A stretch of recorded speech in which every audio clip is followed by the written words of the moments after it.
Muito obrigada, Pedro Cisa Vieira, por teres aceitado participar no podcast E se Falássemos da Europa. É um prazer. Muito obrigado pelo convite. Hoje vamos falar da autonomia estratégica da União Europeia e das implicações que isso vai ter, designadamente quando a fadiga do alargamento foi substituída pela marcação sistemática da necessidade agora de novos alargamentos, tendo por base o alargamento à Ucrânia. Mas começaríamos então pela autonomia estratégica. A autonomia estratégica não é novo no discurso da União, a problemática da autonomia estratégica não é um tema novo no discurso da União Europeia. Talvez hoje esteja mais presente, não só no discurso, mas também na estratégia.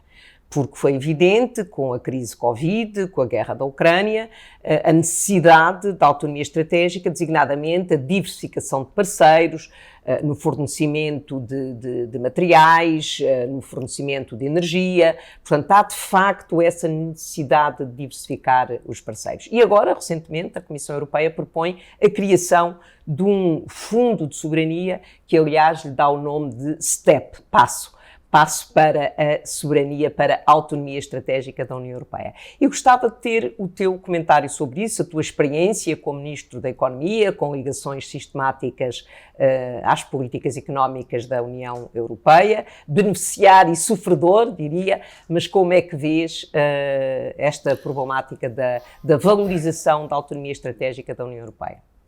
Vejo como uma questão crítica para o futuro da União e para o que ela pode significar para os povos europeus. Porque é verdade que se falava há muito tempo de autonomia estratégica, eu, se quiseres, até identifico mais a ideia de autonomia estratégica como aquela velha ideia francesa de autonomia da Europa relativamente aos Estados Unidos, designadamente em questões de defesa. Sim, que os franceses adoram. Que os franceses adoram e que o Presidente Macron colocou muito em cima da mesa, de várias maneiras, quer do ponto de vista das reformas da União, quer quando disse que a NATO estava em morte cerebral e, portanto, era preciso pensar numa coisa diferente do ponto de vista europeu. E eu acho que, quando comecei a participar nas reuniões do Conselho, e eu sentava no Conselho da Competitividade, que é composto pelos Ministros da Economia, exatamente. Basicamente eu percebo, e ainda estamos em 2017, 2018, que as questões começavam a fazer caminho numa outra perspectiva e num outro sentido. Um era a compreensão de que a Europa tinha, durante os anos, as décadas da globalização, tinha criado um conjunto de dependências críticas em matéria de acesso a matérias-primas, a produtos essenciais, produtos energéticos, etc. Tinha uma questão também muito significativa, que era a percepção de que as tecnologias que a Europa dominava e que lhe davam, digamos assim, benefício económico, a capacidade de sustentar um modelo social europeu muito forte, dependendo de uma liderança tecnológica que se estava a perder porque a Europa dominava a tecnologia do automóvel e do motor de combustão interna e as tecnologias digitais e dos veículos elétricos estavam no outro lado do mundo. Portanto, esta era a segunda constatação de grande fragilidade.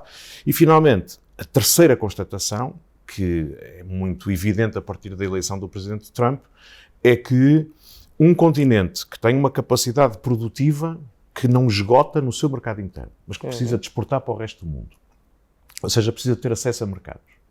E que, ao mesmo tempo, não tem as matérias-primas e a energia de que precisa para funcionar, está totalmente dependente de terceiros, porque estas coisas são boas, mas de repente alguém fecha um mercado ou alguém deixa de fornecer energia e nós estamos indefesos. E nós confiávamos na proteção dos Estados Unidos.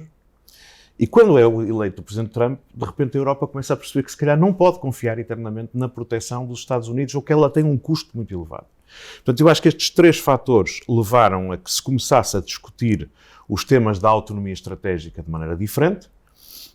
Na altura comecei logo a recordar que nós tínhamos participado de um processo de globalização que foi uma escolha política.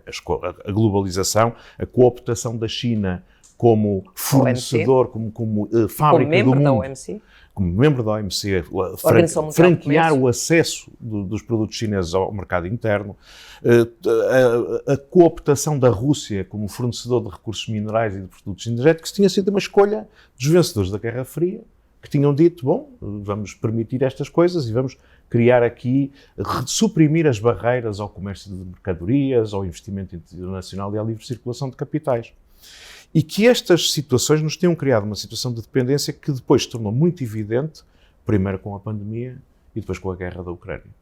E eu acho que primeiro com a pandemia com a China e depois com a guerra da Ucrânia com a Rússia. Pandemia tornou muito evidente a nossa dependência de coisas essenciais, ou seja, que quando faltavam produtos de medicamentos, dispositivos de proteção individual, e mesmo coisas para o nosso consumo diário, porque de repente há uma pandemia, mas podia ser outra coisa qualquer, um ataque terrorista, uma guerra, etc., que interrompia o fornecimento destes bens, nós estávamos totalmente indefesos. E a guerra da Ucrânia, que tornou também muito evidente que nós dependíamos em excesso de fornecedores pouco fiáveis de coisas como produtos agrícolas, produtos energéticos, fertilizantes, etc. Quase fornecedores únicos. Quase fornecedores únicos.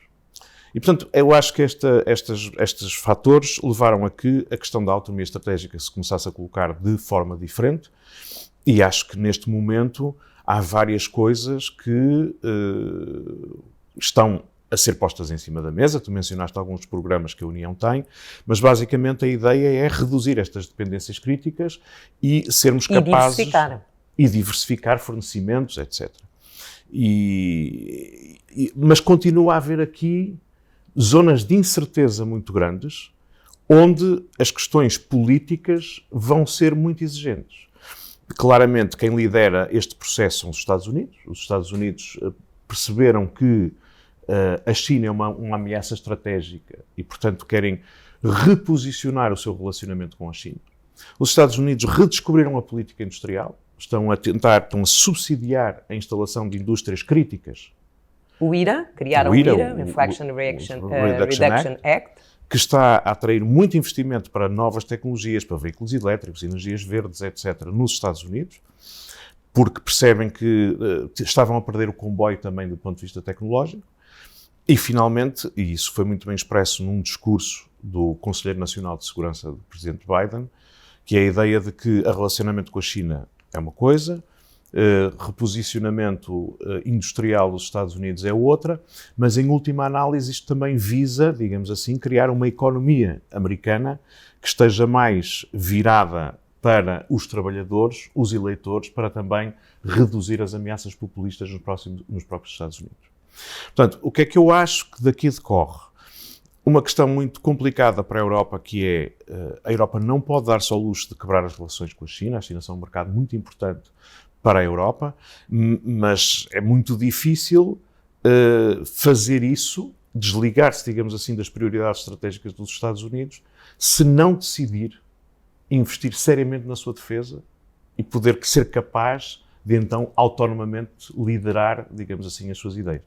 Portanto, estas duas coisas implicam uma união muito mais funcional do que é atualmente, com capacidade de decisão, com capacidade financeira, com capacidade de traduzir em capacidade de investimento aquilo que são as prioridades políticas. E eu acho que essa é que é a Mas questão... para isso precisa de criar um fundo de investimento europeu que possa apoiar os Estados-membros para evitar a fragmentação dos Estados-membros. É um princípio que nós temos vindo a defender, a criação deste fundo. A ideia de um fundo europeu, tudo isto... Tal como se fez agora para o Next Generation EU, que a financia, o PRR, e que foi para uma só vez, para uma razão muito específica, para um período de tempo limitado, tudo isso, e por isso foi aprovado, mas está a provar que, de facto, criar um fundo de investimento ao nível europeu que permita apoiar os Estados-membros, evitando a fragmentação, porque é muito interessante aqui o que nós vivemos agora com a suspensão das ajudas de Estado, das regras das ajudas de Estado durante a pandemia, que o investimento que foi feito em ajuda de Estado, o investimento da França e da Alemanha corresponde a 70% a 80% da totalidade das ajudas de Estado atribuídas pelos 27 às suas empresas. É verdade, mas quer dizer, esta tua questão coloca várias possibilidades de resposta. Eu centrava-me em duas, pelo menos. A primeira é assim, o Next Generation EU foi uma grande ideia, porque basicamente permitiu mobilizar recursos adicionais através da emissão de dívida pela União Europeia. É uma grande afirmação política. Pela primeira vez? Pela primeira vez a União diz, nós vamos emitir dívida, e dívida a muito longo prazo, que basicamente é um statement político a dizer, nós vamos estar aqui, nós não nos vamos desfazer. E criou-se uma linha orçamental dívida no no orçamento da União. E uma linha orçamental própria. Portanto, eu acho que isso é fantástico. E mais do que isso, eu acho que o momento da pandemia foi um momento em que a União Europeia mostrou capacidade de reação às circunstâncias e de reação rápida. Foi exemplar nesse aspecto.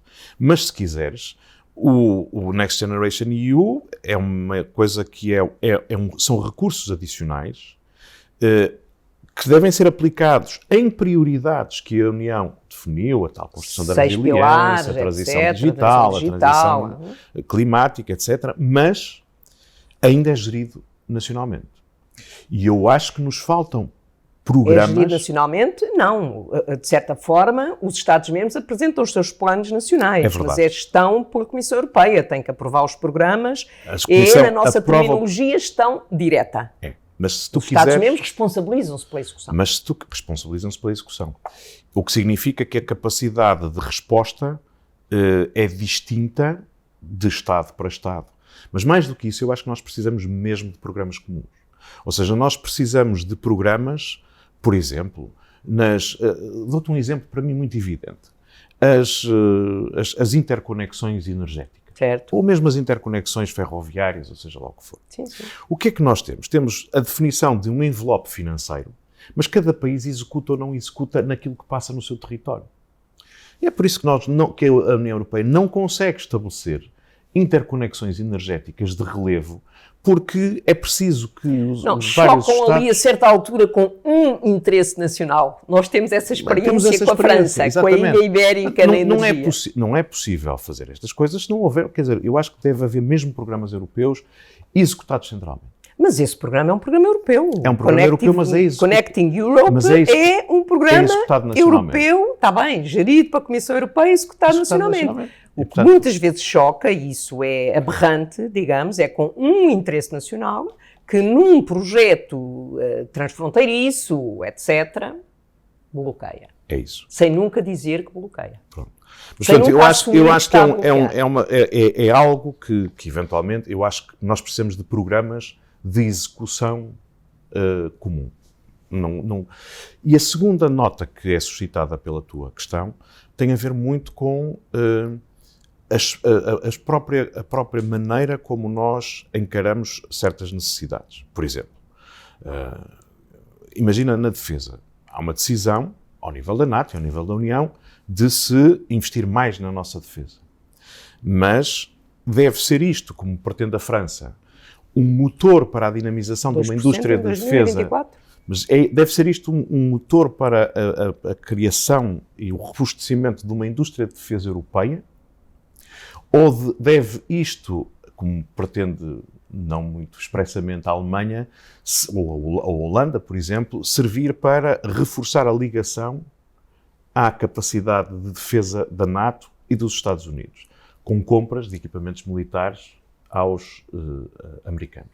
Portanto, estas são coisas que, a mim, me dizem que nós precisamos de uma União com mais capacidade financeira, com mais capacidade de execução, porque os problemas que a União enfrenta são demasiado grandes para qualquer dos Estados-membros. Mesmo a Alemanha é um anão na cena internacional. Não, claramente. E, portanto, nós só em conjunto e com uma capacidade política e financeira, e se quiseres, militar mais robusta, é que podemos afirmar a tal autonomia estratégica. Isso é música para os meus ouvidos, sendo eu correlatora com o meu colega do PPE polaco do Orçamento Plurianual da União Europeia, em que tivemos agora recentemente uma proposta da Comissão que finalmente chegou à conclusão que era necessário aumentar o orçamento da União Europeia. É suficiente, não é? Mas é o reconhecimento de que, por exemplo, é necessário investir mais na autonomia estratégica da União Europeia. Mas tu colocaste uma questão que tem continuação.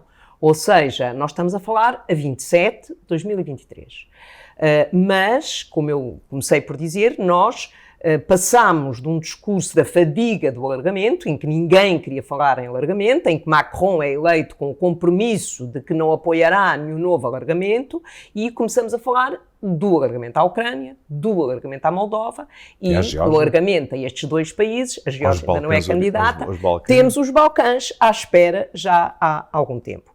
E, portanto, isto, do ponto de vista das questões que estavas a colocar, coloca novos desafios à União Europeia. Porque quer a União Europeia tem que se preparar para os receber, quer estes países têm que se preparar para aderir.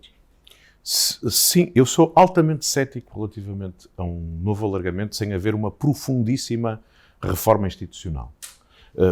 Ou seja, se quiseres, aquilo que eu também me apercebi no funcionamento do Conselho, é preciso ter a noção de que um dos órgãos da União, que é o Conselho, co-decisor, é composto por representantes dos governos de cada um dos Estados-membros que respondem perante o seu próprio eleitorado e têm prioridades muito diversas. O que significa que o processo de decisão dentro da União está muito condicionado pelos interesses próprios de cada um dos Estados-membros. O que não é necessariamente mau, mas pode tornar muito difícil tomar decisões que são muito relevantes para a nossa capacidade de prosperidade comum e para a nossa segurança comum. Eu acho, a minha percepção é que havia no Conselho 3 blocos, se quiseres.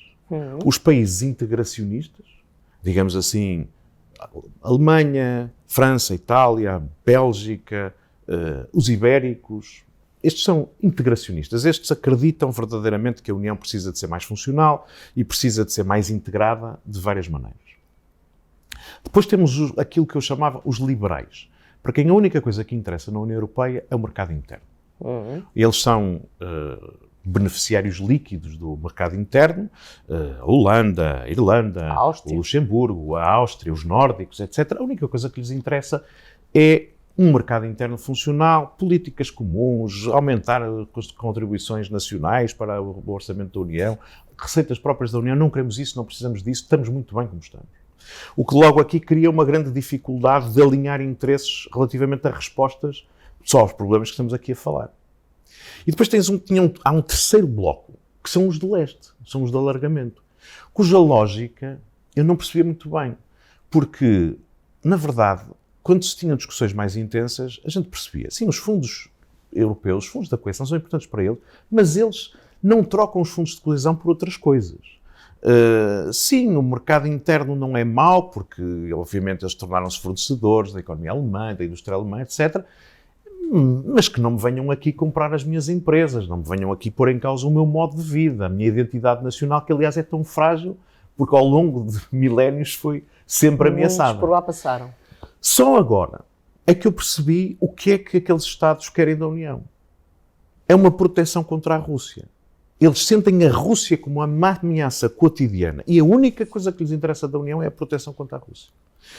E com estes 3 blocos, é muito difícil tomar decisões. É muito difícil tomar decisões dentro do quadro institucional existente e ainda mais difícil tomar decisões para a reforma do quadro institucional. Ora, eu sou altamente cético quanto à possibilidade de, nesta circunstância em que nós precisamos de mudar, precisamos de uma União mais eficaz, temos neste momento um arranjo institucional muito débil, particularmente com 3 blocos com interesses tão distintos, ainda vamos trazer países em guerra ou com conflitos internos para dentro da União, sem reformarmos profundamente?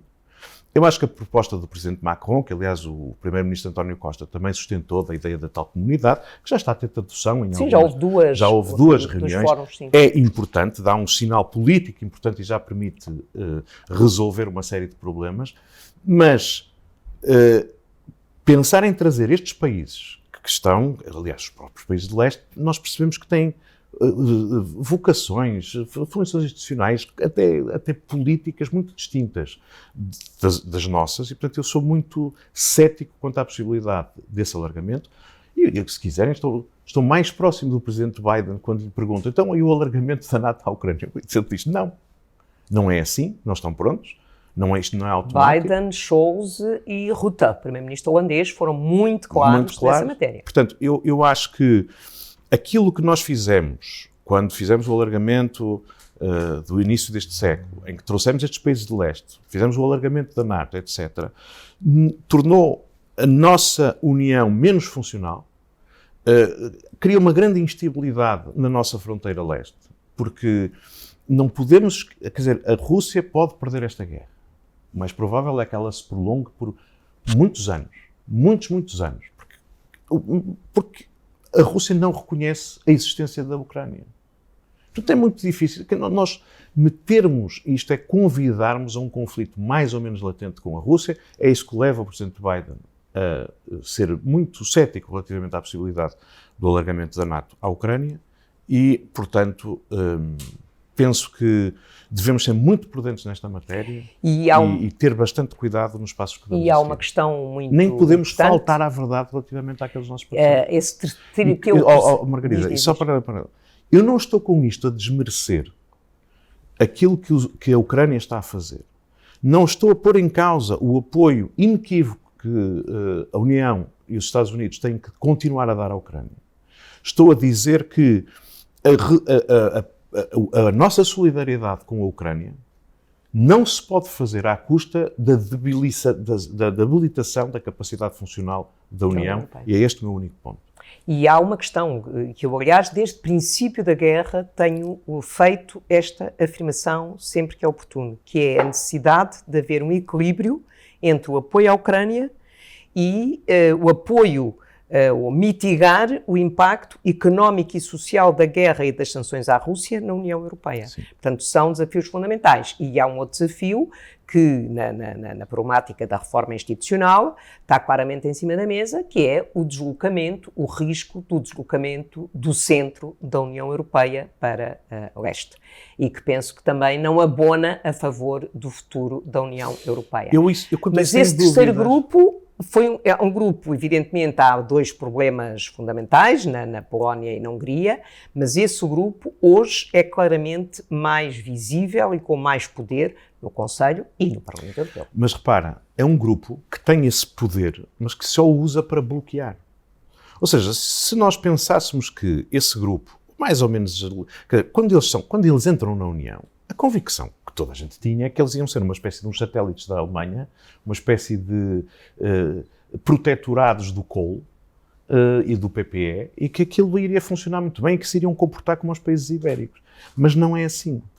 E eles não têm interesses, eles não são capazes de articular interesses que possam ser interesses comuns para fazer prosseguir uma agenda. Eles apenas bloqueiam coisas ou então puxam a União para um conflito aberto com a Rússia. E eu acho que esse é que é o problema. São os dois, não é são os dois. Exatamente. Muito obrigada, Pedro. Muito obrigada por teres participado no E se Falássemos da Europa.